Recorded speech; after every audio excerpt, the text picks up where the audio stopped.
Hello and greetings. This is Train Time, the podcast, and it really is train time, even here in the United States. I'm Karen Christensen, and I started the Train Campaign, a project of the Barrington Institute, in 2011. I began recording interviews with politicians and train activists in 2017, most in the U.S., but sometimes looking to projects in other parts of the world. I hope you'll subscribe to Train Time and also send me your questions and suggestions. And visit our YouTube channel, Train Campaign, for some great interviews and amazing historical footage.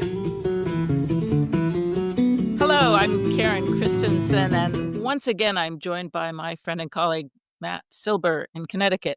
And we're going to talk about some big issues in this broadcast. And Matt, it was Matt who first suggested that we talk about some of the coverage of trains and especially building high-speed trains in the United States. That is part of the new book, Abundance, by Eric Klein and Derek Thompson, that has got quite a lot of attention. We keep seeing reviews. I just saw a friend's review. A friend in Australia wrote a review of it. So it's obviously getting around. And it does have some general, it covers, obviously, it's not a book about trains per se. But Matt, why don't you explain why you brought this to my attention as something that we should talk about here at Train Time? Thanks, Karen, for having me on. And not to be a pedant, but it's Ezra Klein, not Eric Klein. Just, I think you said Eric Klein, but thank you. But Thank you. So I was reading through this. I've been following Ezra Klein a little bit. He has that podcast, Pod Save America. Just in online reading, I saw that this book came out. It's definitely been making some waves. And the central thesis, I think, really spoke to me. The idea that, we're really at a precipice in, the United States of like what kind of future we want to have. And there's this like dichotomy presented in the book between scarcity and abundance. The idea that do we have to make do with less, or can we make as much as we need for everybody? And part of that whole sort of philosophical position, I thought, kind of underpinned why I got involved in trains to begin with. I just, as a person, I feel very strongly I want more train travel to happen. And, and from your experience, we've talked about this before, it sometimes is tricky to actually get it done. So I think the central conceit of this book, the idea there are steps that we need to make, the steps we need to take to get things done, to get the things we want done, it's just something that really spoke to me. And I thought, I figured, it would be worthwhile to run it by you and we could have a discussion about it because I really like it. And I'm curious what your thoughts were. Well, I think they make extremely useful points. And, my question is where do we go from here? Because this is, in some ways, this is saying that the Democratic Party is more known for regulations, control in terms of environmental protection, for one thing, which, has been an excellent thing. In fact, much when I was still living in England, but started to travel back to the States, it was one of the things people admired, the consciousness of the way government needed to protect endangered species and to think about wetlands, in long term, wetlands, hugely important. The protection of wetlands in terms of today's climate, the related emergencies and flooding, really, really important. But bogged down for sure. And that has hit me really hard in working on rail, is seeing how things don't get done. And it's been especially striking because I've been so involved with China over the years. In fact, the train campaign began after I rode a high-speed train from Shanghai to Hangzhou and back one day. It's just extraordinary when you ride a good high-speed train. It wasn't the first one I'd taken. I actually had ridden high-speed train in Japan years before. But China's building these things new, and they have 28,000 kilometers of no, no, I'm gonna get the numbers wrong. I started writing out all the miles and the kilometers for different trains. I know, But, I'm too America they brained, have I can't do the conversion in my head. but they have more high-speed rail than anyone else, and they have built it very quickly, and it And is so enormously it's quickly. Right. used, and it's used. Mhm. Right. Mhm. So, the proof of concept is there, right? That's one of the problems with these very long, drawn out, very expensive projects. People just see money going into the ground, basically. That's how it feels. And the taxpayer who's funding it isn't getting anything out of it. That's why I'm so interested in low-hanging fruit, because people need to see proof of concept. They need a chance to experience train I travel. agree, and that's why and that's and the part about I mean, you like, if anybody listening reads the book, they talk in more detail about California high-speed rail, of which I'm a huge proponent. And I think, but you read it, and to your point about China, China has built, hundreds of thousands of kilometers or whatever it Mhm. is of these high speed rail that is used, that is functional, that makes money. And people in California are looking at a project that was supposed to be finished 4 or 5 years ago and connects San Francisco and LA and is five to 5 to 10 times over budget, or like 5 times over budget, Yeah. and maybe there might be a connection between Bakersfield and some other, Central Valley towns in the next 5 to 10 years. So, I'm not saying we should stop that project at all. I'm saying that there's a very powerful lesson there, in that China has been able to run laps around us in terms of building these rails, and it behooves us as Americans, you and I, as people who support trains for whatever reason. I mean, I love trains because they go chugga chugga choo choo, but I also love trains because I think they're good for public health. I think they're better for the environment than car transportation, and I want more of them built. And I think if every project in America follows the California high speed rail model, that is decades behind schedule and billions over budget, we're not gonna We get won't there. get anything. So And that's it one. and it's it Right. gives such a negative message to anyone who is Yes. opposed to who thinks we should instead just be investing in more roads, expanding roads. I have 2 examples.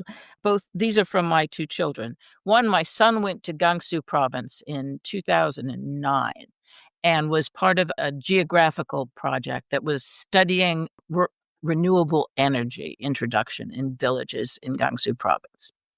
And he said, they're just doing it. They're putting up solar panels, they're putting in micro methane collectors all over. The government decided it was a good idea, and they simply went in and they gave the villagers the methane collectors, and they installed solar panels, and it just happened. It blossomed. It's we can complain about top down, but there needs to be leadership on these things. And there's a reason that China is so far ahead on electric vehicles, and renewable energy. It is not because of cheap labor. I mean, there's been some. I'll put in the show notes a link looking at that. It's because they've done a lot of things really well in these areas. So I heard that from my son, and about the same time, I heard from my daughter was taking an environmental studies course, and she was told to look up a project and write some environmental, you know, the study they do before starting something. I don't know what exactly it was, and Environmental impact yes, an review sort of impact, thing, I think yes. it could be called. Right. So she had to write a Yeah. paper about it, so she signed up for it. Well, for years after that, she was getting huge packets of documents in the mail from the government about this environmental review because she had once written a paper about it. Now that is a waste. She was interested, but only while she Right. was writing the paper, and it made it clear how Right. long the Exactly. whole thing was taking. Years. She'd graduated. Years. Yes, Right. she'd And graduated from college by then. There's still these I'm saying there's some big package for you from the state. so I don't want to interrupt, but somebody's been poking their head behind my computer. So This is Mystic. Mystic, if you wanna say hi, she's being a little squirmy, but she just doesn't like it when she's not the center of attention, so I just wanted to give her Give her her a moment. little She's moment wandering of around, but, glory. Yes. exactly. But, yeah, like, and to your point, like, I don't want people to get misconstrued and think I'm some kind of, like, People's Republic communist person, but I think it behooves us to examine what China is doing right because to your point, things get done, and that's important, and examining the context of, more liberal democratic kind of perspectives, I think the earlier political generations, my mom and I talk about this sometimes when I am like, "Well, I think we should cut down on some of the regulations so we can build more trades and more apartments." She grew up in the generation where Mhm. regulations are what saved the bald eagle, right? Regulations are what kept farmers from using Yeah. DDT. Yeah. So when she says that, she's like, whoa, whoa, whoa, a minute. But I think it's also, we need this kind of paradigm shift of, okay, what regulations protect the species we care Mhm. about? And what regulations are really just preventing us from doing what we need to get done? How, like, are we letting the process be the enemy of progress, if that makes sense? You know what I'm saying? Yes, and certainly the blame for all the delays is not just with government. It is with the structure, the relationship between government and the corporations and the consultants who do this work. Because the work that's done on rail and even the running of rail systems in this country, especially regional rail, they're run by private companies, and it's private companies that are doing the majority Mhm. of the building. And I I think we know far too little about those contracts. They tend to be very hard to get copies of. I have a little experience with this. Well, what exactly is the agreement between Massachusetts and X? So Mhm. transparency seems to me one of the issues there. And when I was thinking about it before we talked today, how do costs balloon in this way? In in Mhm.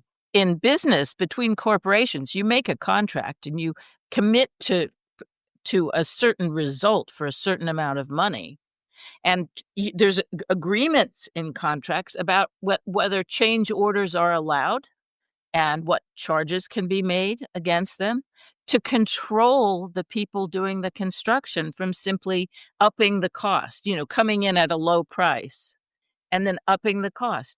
I don't know what's happening with these projects. I mean, we had the big dig here. There's some big rail projects in the east as well, like the tunnel under the Hudson. I wonder how things are being managed, and I don't think that's really addressed in the book.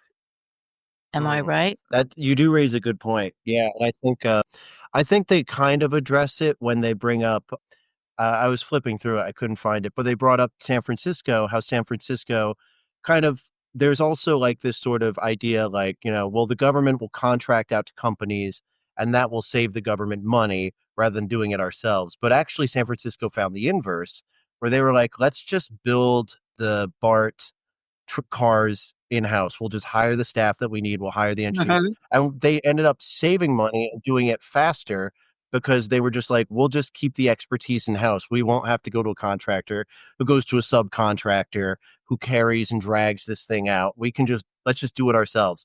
And when you tell people that, their brain goes like, "No, no, no, government shouldn't. No, no, government will spend too much money." But it might go against what you think, but no, actually, that could save you money if you just That's keep it all under one roof, siloing yes, everything. I can think of the when the Regional Plan Association studied the building of the Second Avenue subway in New York, they absolutely part of their conclusion one of their conclusions, they couldn't figure out where some of that money went. Again, transparency. There was money that just sort of disappeared into a black hole. But they also said it was Mhm. all the contractors and the consultants that really ate up dollars and made that project like all the seemingly every other one go way over budget. And I remember talking Mhm, to former Governor Mike Dukakis. He was a real believer in running things yourself, having your own Department of Transportation really in charge instead of just having a few people and not engineers kind of contracting out all that work. He felt that you got a better result and faster. And I think his, the things that he accomplished were proof of that. And unfortunately, it's just mhm, gone the other way. And we see it in housing, in building these, and so things are delayed, and this thing of there being seemingly no control over the costs. Somebody can put in a bid, and then it's mhm. simply, I mean, how can I'd like to know, if you had a contractor doing your house, you would have in your contract, there would be specific clauses about change orders. There must be in Mhm. And, government like, contracts if as well. you had a contractor who was retiling your bathroom and then, they said they'd get it done on Thursday, and now it's, now it's a year later, and they actually, they said it cost $5,000 and it's now 15,000. Like, okay, well, what like, when is this gonna eventually, could I like, what are you doing? And I think when people see Right. rail projects kind of balloon like that, they lose faith. They say, "Ah, cut your losses," which is too bad because, that's not what we want to happen. So, and I like how you bring up that example from Dukakis, And you and yeah, you're absolutely right. His legacy lives on. Yeah. He's Karen, is there a delay? Because, like, I feel like I talk and and then you pause for, like, a minute. I just wanna make sure. Yeah, I'm hoping that the software will smooth it because we're a little bit jerky here. But, Okay, good. we'll I think it actually this is where the AI system, I don't know how they do it, but they will smooth it out. Cool. Do you know California, the terrain and what they're talking about? 'Cause Relatively a dilettante interest, because because not a level of expertise. because I grew up in California and went to college in California, and so when I first heard the idea of San Francisco to LA makes sense. Anyone would think that that's a logical thing to consider for high-speed rail, but they've ended up with something com completely different. Now, I'm not sure how they ought to have approached it, but they needed to do something different. That was a just to s there seems to be an inclination in this country to set out some really grand plan that doesn't I'm not sure anyone is confident that they can pull it off. I don't understand why, when we see this over and over again, we see big projects talked about for years and years and years and years and years. The North-South Rail Link, for example, I'm not sure you could break that up in Boston, or the tunnel. I forget what they call the tunnel under the Hudson. These are major new construction efforts. And sometimes they can't be staged, but a rail line, probably even a high speed line, could be staged and could be done in a way that was, more sensitive to public opinion and that gave people something. The other thing they did in California, and this has to do with regulation, it has to do with property rights. Property rights are great. Property rights are hugely important, and they don't exist in China at all in the way they do here. So that's one reason that Chinese they can decide to do stuff, and they just Mhm. move like Which building is kind of dams. They like just why move.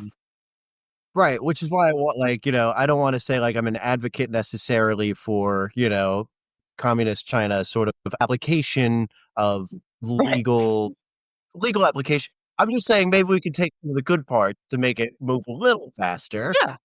Yes, we need a different approach, not and we will never have and shouldn't have and shouldn't don't want to have the approach that China has. It's very different in terms of its governance and land rights.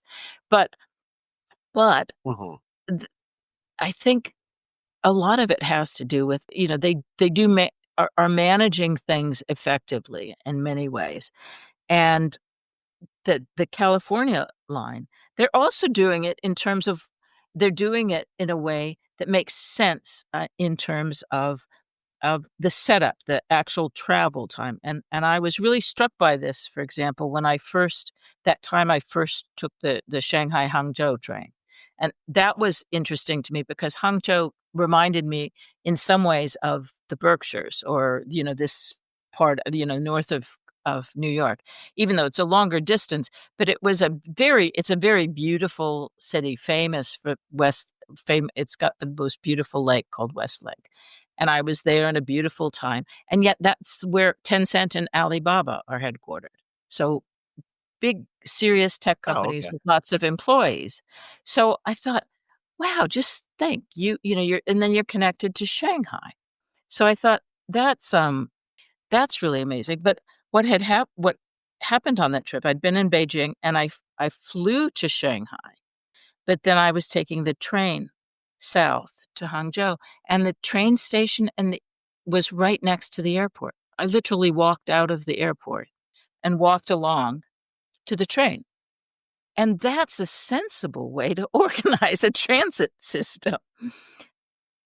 Whereas what they've done in LA is instead, there's a famous LA train station, very beautiful. I haven't been there, but I've read about it and seen pictures. Real classic Hollywood stars arrived there in the 30s and 40s and 50s. And the high-speed train, instead of going there or someplace near this existing rail, because Amtrak does run trains there, they're putting it someplace quite a long way outside the city. So what will people do mostly? They'll drive to get the high-speed train instead of Yeah, and that I think getting it speaks to, from the city like itself. like, Um, how, like, like, we kinda do these things, like, almost piecemeal, and we're like, "This is all we can get done now, so, like, we'll just do this," and it's like it's like a self-defeating sort of experience where it's like, you want people to use it, so you need to do it the right way so they have access to it, right? Like, as you said, people wanna make as few changes as possible. If you're yep, telling them, like, you could take the high-speed rail, but then you take it to a bus depot that will then take you to the Amtrak station, then, like, yep, all of a sudden, people are just like, "I'll just drive. I'll just drive. Forget it." And that's not what we wanna yeah, do, yeah, I love right, trains, and I'll take them I would do it for fun right. if I can, Um, but that's not most people. Now, one thing, that surprised me when I was looking up figures comparing China and the US is that we actually have a lot more, miles of train track, of operating train track than China Huh. does. Lots more. I would not have expected that. Close to twice as much, and they do have freight. They have a lot of train lines that are not high speed. But we have far, far, far more, but most of it is freight. But it's a wonderful resource and underutilized and under-considered because I think it's not very sexy, It's just old train tracks with freight trains running. But the huge advantages of those lines, as we've talked about before, but the fact is the ones we've talked about are just a tiny fraction of what exists in this country. And the thing is, the lines are there, the right of way. So all these property issues don't really apply because the tracks are there. They're often owned by the state rather than sometimes by a private railroad company, but often not. They sometimes, in the case of regulation, they sometimes, because they're existing rail lines, that there's the clauses that grandfather in, you don't have to do as much review, impact review, if they're already there and operating. So that's really low-hanging fruit. And we have in this country 159, no, we have 180,000 miles of rail line Wow. And from what I looked up. and that's I a mean, lot and so it's there. what pro what portion of that is unused and what portion is, like, currently active? Do you know? There's actually a I remember seeing a map. There is a someone has made a map that shows it, but a very small proportion of it is used for, passenger rail. That's why there've been I've, read about other projects like ours or campaigns that, in Indiana and maybe I think Oklahoma, really scattered, but that want to have passenger trains on some portion of the line that exists now. Now, those lines often need to be upgraded, but I remember a friend coming to visit me when I was at college in Santa Barbara from San Jose. She simply got a train from the San Jose train station to the Santa Barbara train station. Those that route, I think it's a bit like ours in Massachusetts. I think it was one a day, but it exists. And so my question when I look at these huge numbers, these billions of dollars, what if they had applied that money or some of that money to improving travel on the existing route? Because you can bring train tracks that exist up, to a higher grade so that the trains can go faster. Maybe not high speed, like not the 200 mile an hour, but actually for sure, it takes a while for trains to get up to that distance. And really high speed trains, the problem is that they can't or don't make frequent stops. So sometimes that's what people in England complained about with the HS2, the high speed rail line that was planned, is that it would go to the big cities, but would skip over the smaller cities, and that there's that kind of bypass problem of all of a sudden people, aren't stopping in I don't know, Peterborough or whatever it might be on the way to Birmingham. And so there might well be an argument for devoting money to improving to adding service, improving service on some of the existing lines and expanding there, because we're talking about an awful lot of money. But how could you do that without some real leadership on a national level? Because it's a system. It's not just one little line and one little line or one big line and a couple little lines. It all needs to connect. I think yeah, I you like, what you say, and I think what, like, drew me to the train campaign when we had our first, like, Uh-huh. email contact was, you were advocating for that line through Pittsfield down to Danbury, Mhm. and that's kinda what I'm all about. Like, it's right there, and again, like, to your point, will it cost money to bring it up to code? Probably a little bit, but not nearly as much as high speed rail. So I think a lot of times they think it's like, oh, we have to go with the big sexy option of high speed rail. And it's like the tools at your disposal are at your feet. And what I also see, like, I've mentioned this a couple times, I just see this great dovetailing with increased train access, connection, and the solution to the shortages of housing that is Mhm. driving people out of their homes into the streets. And you mentioned this in your email, and I just want to touch on it. I think Mhm. I had a great experience on the MBTA a couple weeks ago with some friends of mine. We took it to Oh, yeah. Boston from Mhm. Sharon, Uh-huh. and and one thing I noticed was that you often had the park and rides. There's one right, Uh-huh. like, over by Foxborough that's just on the highway. It's just like, Uh-huh. there's the highway, there's the park and ride. I think those are good. I think they're great, but I think the land around them could be used a little better. I think you could Mhm. have, like, most of the parking lot spots were empty, and all out, like, in my mind, what I see are apartment buildings and pizza shops and things that people want to go to and take the train to. Because I think we kind of think of trains just serving as a carriage to get commuters into and out of their nearest city. And I think England, I mean, I haven't been there in decades, but I think in England, it's much more common for them to be, take it to lunch or take it to, your friend's house, to take it to visit Sure. friends. And yeah, just like for those reasons, I think embracing, the little projects, the Maybrook line, the Berkshire line, those can really dovetail nicely with other needs that we have without dumping all our money into a hole.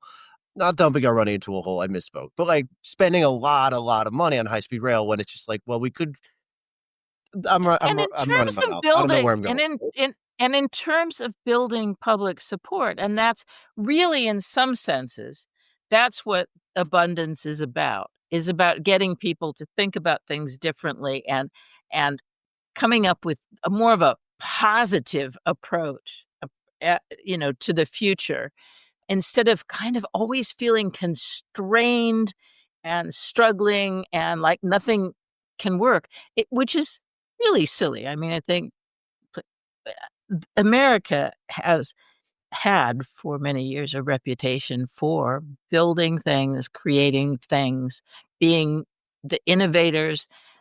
We built the railroad across the country in like a couple of years. Mhm.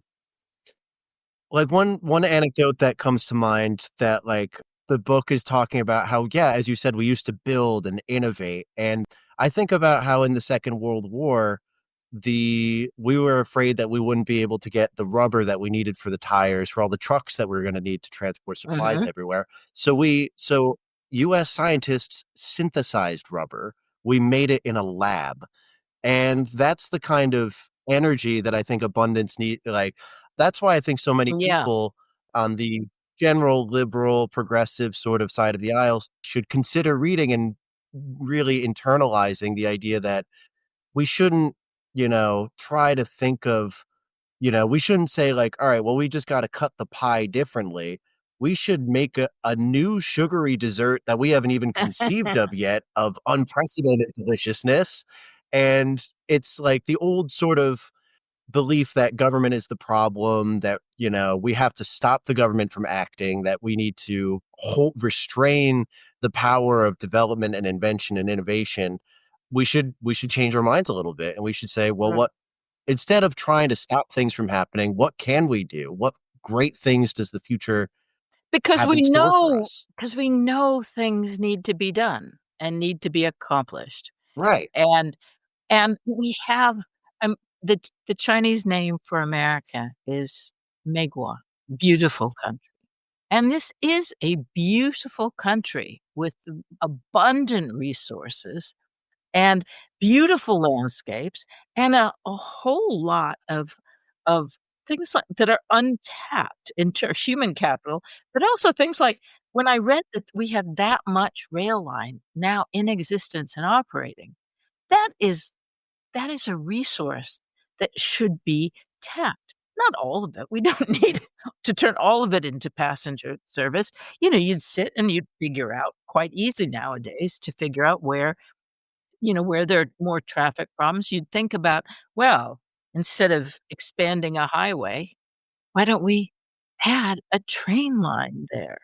Why don't we make train lines that connect? Why don't we, think about where people wanna go, it's often I've noticed, for instance, in North Adams, the state spent a lot of money to revitalize North Adams by supporting Mass MoCA, which is fine. I mean, they build this thing, but then they didn't connect it, and I've heard from lots of people in North Adams who say and it's a famous area for trains. The Hoosick Tunnel is up in North Berkshire County, and is a train line that goes there or went there, and why not think about that as a way that would something that would revitalize, cities in conjunction often with something else. It's not just, there's this a lack of imagination, a lack of ability to think about to think it as of things as a system. A town's a system.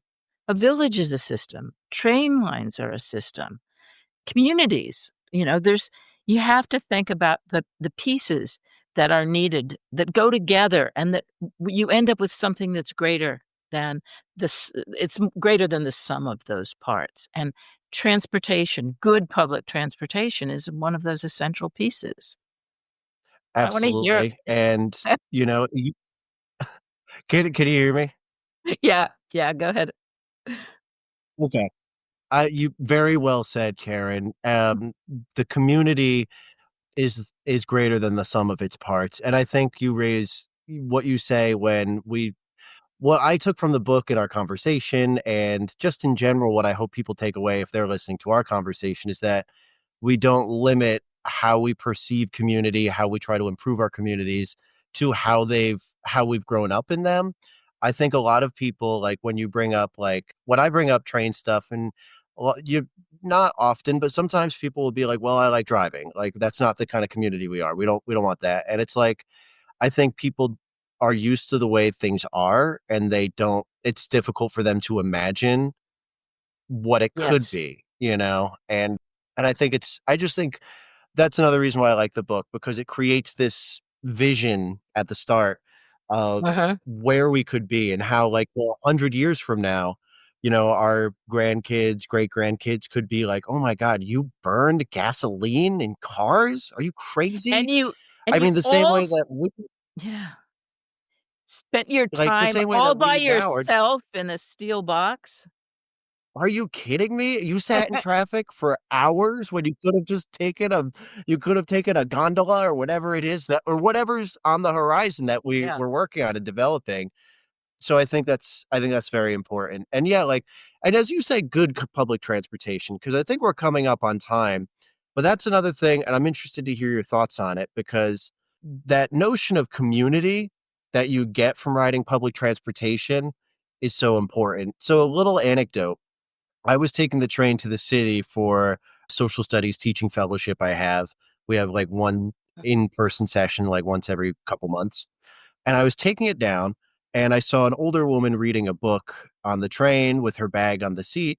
And another woman came up to her and like smacked the seat in front of her and was like, "Why didn't you move your stuff?" And just like stormed off. I was very confrontational, and I was a little far away, so I just saw it happen. And the woman who's reading turned to these younger kids, like, younger than me, and was like, "What? I would have moved if she asked me." And they were like, "Yeah, I don't know why she's being that way."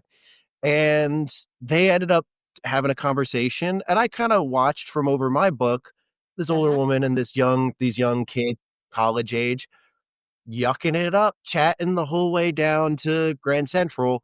And I was like, wow, that's what you don't get when you drive, you know? Yeah. So I was wondering what your thoughts are on that, the idea of like community rather than isolation in your car. Oh, I think it's so important. It's one of the reasons that people don't take public transportation because 'cause they're nervous just about other people.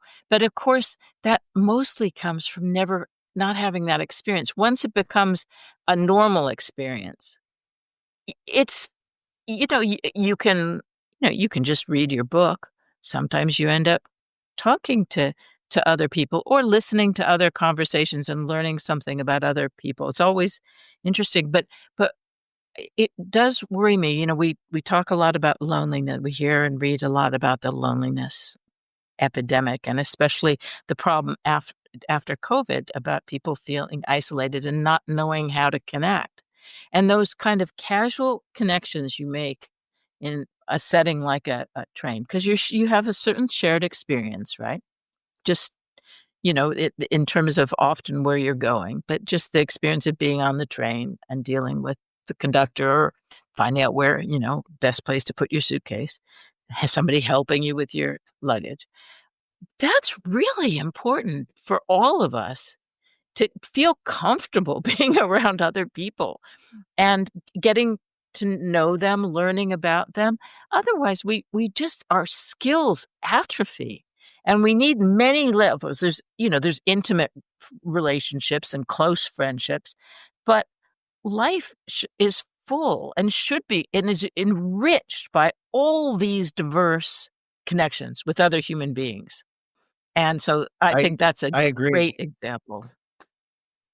I love And that story. And I mentioned this the Oh, go ahead. oh, I was thinking that a young man who contacted me to talk about whether public transportation could be a third place. He was saying that because he was from Mexico, but a grad student in London, and he was saying people are so quiet on the train here. He said compared to Mexico, he said it sounds like it's a party in Mexico, and when it That is, is really funny to hear. yeah. I And w I would not believe that because I was gonna say, like, the inverse to my story, and, any listeners who are on the fence about trains, trains are still good, but the inverse of was I mentioned in my email, I made my wife take the train to see a concert in Port Chester, and as we were coming back to our neck of the woods in Connecticut, there was, like, a Yankees game or something, and some gentlemen got on, and they were clearly feeling no pain, enjoying themselves after the game. And yeah, I mean, I'm not gonna lie. I'm not gonna say it was the most pleasant experience to hear them running their mouths loudly after a Right. ball game. But I add on to that, and apparently in Mexico it's even louder. So that's an interesting kind of addendum. Of course we want peace. Of course we want quiet. Of course we want, our sense of space for sure and respect for personal space. And we should always be considerate of others. Sometimes it's nice to know your neighbors even when they annoy you. And I think learning to live with people who annoy you is probably the best remedy for loneliness. Being like, you know what? I'm never gonna find my perfect person. Even my best friends annoy me. And you know what? Being around people, even when they're annoying, is still a valuable and experience. sometimes people can really surprise you. I hear stories like that quite often, of a young person. Sometimes people are kind of nervous about teenagers. They seem like a little unpredictable and self-absorbed. And then they Yeah. and then they help you with something, Hmm. and they're or Hmm. offer they offer you their seat, or I mean, I have that, and then you think, "Wow, the world isn't a better place than sometimes people say it is." It's actually Wasn't that you nice? Mhm. Yeah. Wasn't that nice? It's uplifting when that sort of thing happens. So we have to take there's And rough spots now and again, but yeah, of course, and what you like and you don't get that in your car, and you know what, like, of course, my wife was probably like, "I wish we just drove, like, why'd you make us take the train? Like, this is loud," and it was running late and stuff, but there is something to be said exactly, for keeping your heart open, for feeling like you're part of a community.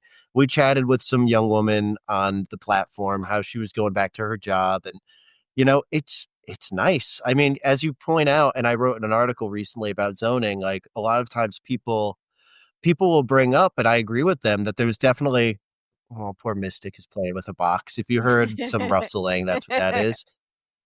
She just knocked it over. But anyway, as I was saying, people lament the fracturing of community, but we have an infrastructural paradigm that inhibits spontaneous connection.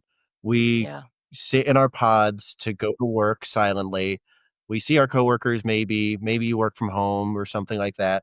And then you get back in your pod by yourself. Maybe you catch up on a podcast or you listen to some music, Uh-huh. and then you see your family.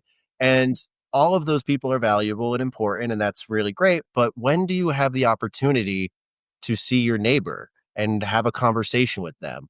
And when do you have the opportunity, to run into somebody who's, wearing a hat that you're not a big fan of, but then you get to talking to them and you're like, you know what, like maybe there's something there. Maybe we're more in common than we think. And I think that's that like sort of this is vibes oriented sociology. So, I'm sure somebody will probably correct me.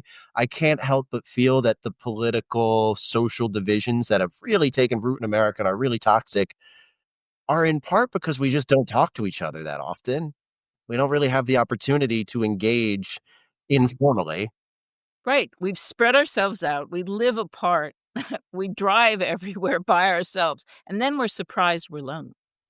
It doesn't make any sense. Yeah. I'll tell Yeah. you, just for conclusion, one thing that happened to me on the train that comes to mind that's still touching is I was on a train from Guangzhou in southern China to Hong Kong, and it was pretty early days for me in China, and I was doing this by myself, and I was a little nervous, and there was an African man. There are a lot of African traders in that part of China, an African man sitting next to me who spoke English, and he wanted to talk, and we talked for a bit, and he was so excited about my being from America, and after we chatted for a bit, he put his hand on his heart, and he said, "When you go back to your country, please take my greetings to your people."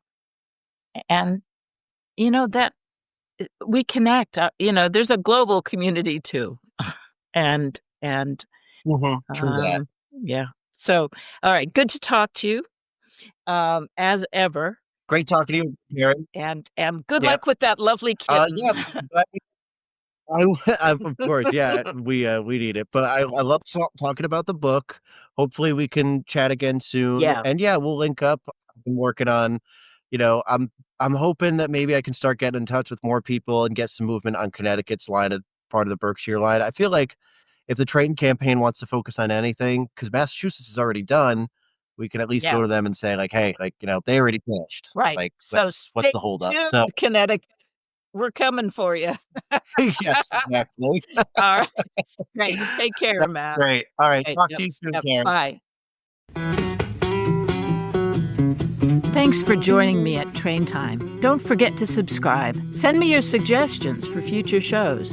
And visit our YouTube channel, Train Campaign, for some great interviews and amazing historical footage, including a bit from the documentary The Last Train to Pittsfield, filmed in 1971.